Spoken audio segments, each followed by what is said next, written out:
കൂത്തുപറമ്പ് നഗരസഭയുടെ ആഭിമുഖ്യത്തിൽ census 2027 help desk ആരംഭിച്ചു. സെൽഫ് എന്യൂമറേഷൻ ആവശ്യമായ ഹെൽപ്പ് ഡെസ്ക് ആണ് ഇപ്പോൾ പ്രവർത്തനം ആരംഭിച്ചിരിക്കുന്നത്. നഗരസഭാ ചെയർപേഴ്സൺ വി ഷിജിത്ത് ഉദ്ഘാടനം ചെയ്തു.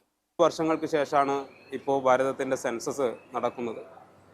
15 വർഷങ്ങൾക്ക് ശേഷം നടക്കുന്ന ഈ സെൻസസിന്റെ പ്രത്യേകതയെ സംബന്ധിച്ച് ഇവിടെ സൂചിപ്പിച്ചു. ആദ്യമായിട്ടാണ് ഒരു ഡിജിറ്റൽ പ്ലാറ്റ്ഫോം വഴിയുള്ള ഒരു സെൻസസ് പ്രവർത്തനം നടക്കുന്നത്. എന്യൂമറേറ്റർമാർ വീടുകൾ തോറും കയറി മൊബൈൽ ഫോൺ ആപ്ലിക്കേഷൻ വഴിയാണ് ഇതിൻ്റെ സെൻസസിൻ്റെ വിവരശേഖരണം നടത്തുന്നത്.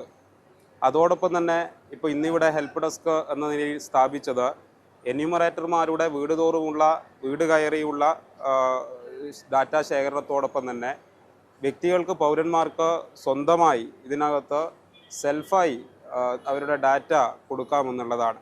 അതാണ് ഇവിടെ ഒരു പ്രത്യേക ഹെൽപ്പ് ഡെസ്ക് ഒക്കെ രൂപീകരിച്ചുകൊണ്ട് ആളുകളെ ബോധവാന്മാരാക്കി അവരുടെ കൃത്യമായ ഡാറ്റ വിവരശേഖരണം നമുക്ക് കൃത്യമായി ഇതിലൂടെ അവർക്ക് തന്നെ കൊടുക്കാൻ ആവശ്യമായ സംവിധാനങ്ങൾ, സുരക്ഷിതമായ പ്ലാറ്റ്ഫോമുകൾ വഴിയുള്ള സംവിധാനങ്ങൾ ഒരുക്കുക എന്നുള്ളതാണ് ഇതിൻ്റെ ലക്ഷ്യം.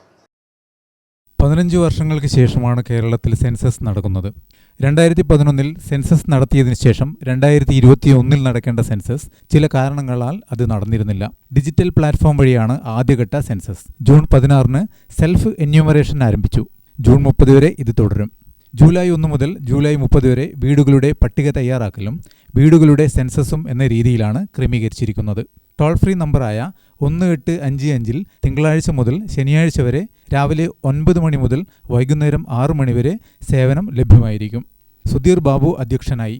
രാകേഷ് പാലേരിവീട്ടിൽ, KC ലതീഷ്, ഹൃദ്യ ഹരീന്ദ്രൻ, A ഷൈറ തുടങ്ങിയവർ സംബന്ധിച്ചു. ഗ്രാമിക ന്യൂസ്, കൂത്തുപറമ്പ്.